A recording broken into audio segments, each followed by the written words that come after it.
Okay, so let us continue with solving more problems on recursion. So now let us look into this problem, which is generating all the subsets of a given string, or this problem can also be viewed as generating all the subsequences of a given string. So for the empty string as input, the output should be empty string, because the subset of an empty string is the empty string itself. For the string with the single character x, the output will be empty string, and that string with the single character x. For the string xy, the output will be empty string x, y and xy. Similarly, for the string xyz, the output should be empty string x, y, z, xy, yz, xz and xyz. Okay, so now we understood the problem. So we are given an input string and we want to output all the subsets of that given input string. So now let us try to solve this problem using recursion. So first step towards solving any problem using recursion is to identify whether it's a recursion problem or not. So to identify that, what we do is we consider that we have solution for the problem of size n-1 and we use that solution for the problem of size n-1 to generate the solution for the problem of size n. So here in this case, let us say that we have all the subsets for the string of length n-1. Then can we use them to generate all the subsets for the string of length n? So let us try to work out an example to see if that's possible or not. Okay, so here let us assume that we have all the subsets of xy and we want to generate all the subsets of xyz using those subsets of xy. So here the string xy is the string of length n-1 and here the string xyz is the string of length n, and the character missing in the string of length n-1 is the character z.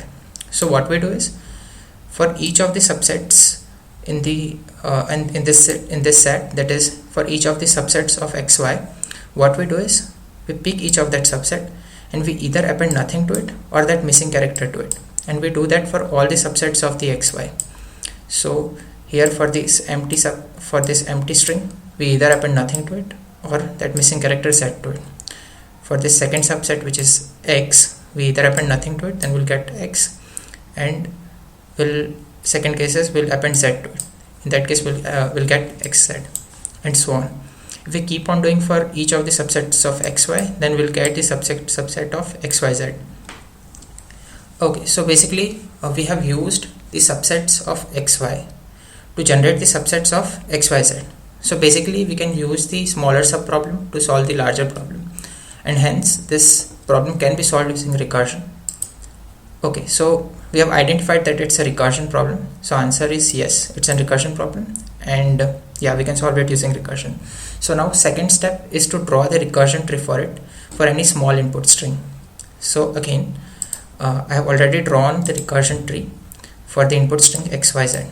So here there are three things that we are keeping track of. One is the original string, which is nothing but our input string, which is xyz. Second is the current string, which will keep on changing as we go along in the recursion tree.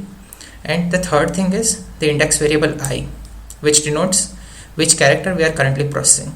So I equals to 0 denotes that we are currently processing the character, 0th character of the input string, which is x. I equals to 1 denotes that we are currently processing the first character of the original string or the input string, which is y, and so on. Okay, so now we have this recursion tree for the input string xy, and there are multiple levels in this recursion tree. So this is level 0, this is level 1, this is level 2, and so on. Now at each of the level, what we do is for each of the level, for all the current strings, what we do is we, based on the value of the index variable I, we either append nothing to it or we append the character at the index I to it.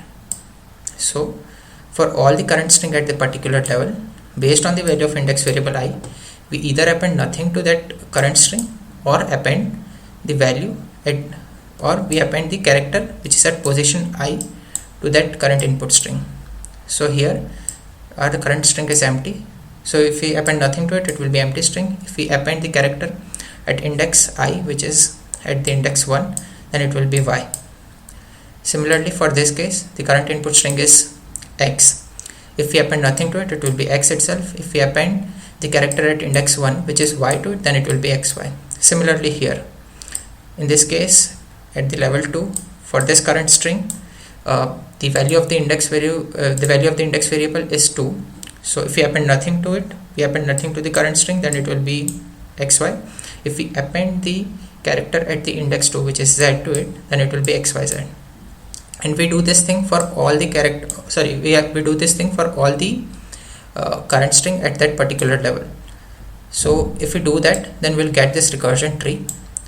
And yeah, and one thing to observe here is that we'll keep on doing this thing until the value of the index variable I reaches the n.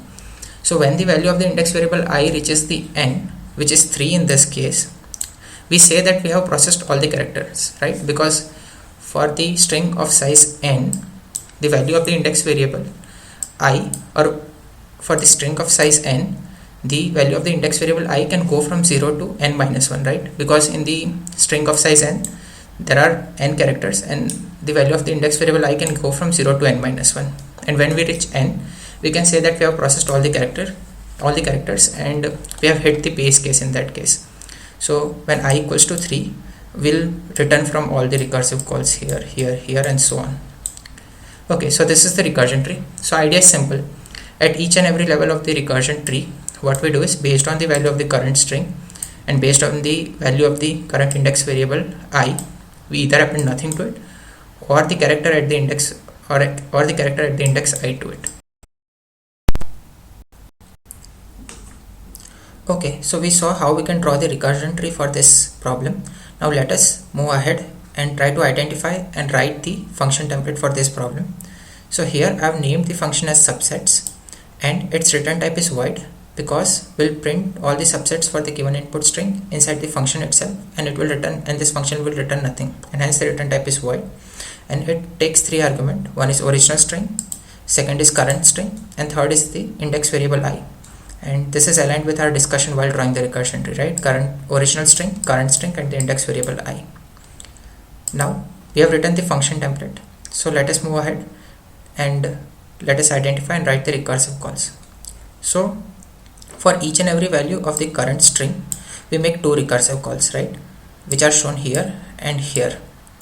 And in the recursion tree, if you know, like for each and every value of the current string, we make 2 recursive calls. And in the first recursive call, we append nothing to the current string, that is, we pass the current string as it is. And in the second recursive call, based on the value of the index variable I, we append that character to the current string. So here the value of the index variable I is 2, and the character at the second index is z. So we append z to it, and we'll make the recursive call. And the important thing to note here is that while returning from this recursive call, we'll remove that character. So while making the call, we append the character at the index I, and while returning from this recursive call, we'll remove this character here. So yeah, that's it. So 2 recursive calls. In first recursive call, we pass the current string as it is, we do nothing to it. And in the second recursive call, here, what we do is, we append the character at the index I, which is shown here, to the current string. We make the recursive call with that current string, and while returning, that is after returning from that recursive call, we pop that character back. So yeah, so these are 2 recursive calls here and here, and this is how we make the recursive calls based on the recursion tree that we drew before. Okay, so with this, the 4th step is completed, that is writing the recursive calls.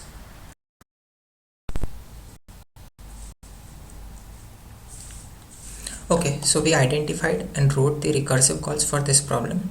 So now let us identify and write the base case for this problem. So we already identified the base case for this problem when we were drawing the recursion tree, right?